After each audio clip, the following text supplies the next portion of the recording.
Good afternoon and welcome to my blog. I'm Rob Massa. I am the Managing Director of Qualified Plan Advisors in Houston, Texas. I'm also known as the Retirement Pro. Today we're going to talk about the new and burgeoning area of ESG investing in retirement plans. Now, whether you're an individual investor or a retirement plan fiduciary or a plan participant, ESG screening is going to change the way we look at investments. And so the first question I often get is, well, what is ESG and how does it work? First of all, ESG stands for Environmental, Social, and Corporate Governance, and is a process by which we look at these various categories as criteria in evaluating investments. So from an environmental criteria, it examines how a corporation performs as a steward of our environment, dealing with issues such as climate change, green construction, pollution, and other factors. Then there's social governance. Social governance talks about how a corporation treats its people, dealing with diversity and concentrating employee relations, working conditions, how it involves its local community, health and safety issues, things of that nature. And then finally, there's corporate governance. And this is criteria on how a corporation polices itself, dealing with its business ethics, preventing corruption and preventing fraud, board diversity, making sure boards are diversified, dealing with cybersecurity, which I talk about in another blog. All these issues come up. Now, what's interesting is that Natixis Funds did a study recently, and what they found was that 75% of plan participants say it's important to make the world a better place while at the same time growing their personal investments. This was especially true of millennials. However, only 13% of employers actually offer ESG investments inside their retirement plans. Now, this is an opportunity. Now, in the past, socially responsible investing, which was the predecessor to ESG investing, faced an uphill battle in retirement plans for a couple of reasons. First of all, social responsible investing, well, those investments tended to underperform their non-socially responsible comparators. In addition, screening for corporations to determine how socially responsible they were was an expensive proposition, making the mutual funds and other investments offered in 401ks and 403bs very expensive by their nature.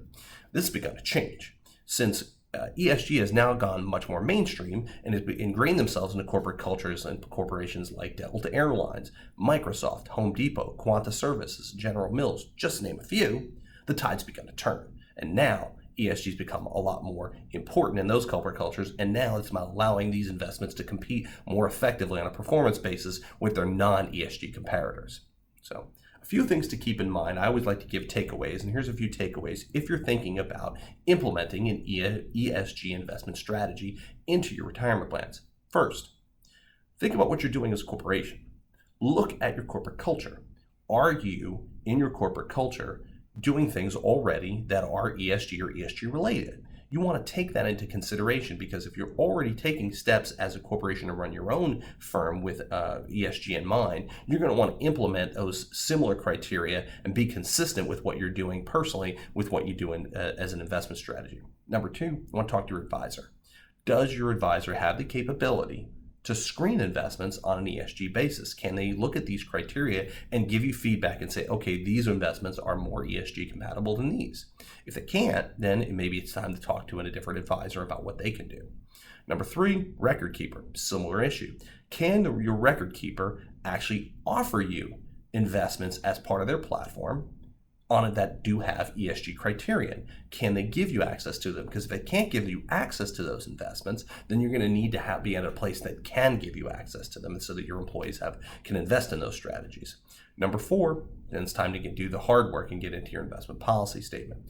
You want your investment policy statement to include these criterion, but they're going to have to be somewhat flexible. Think of it this way.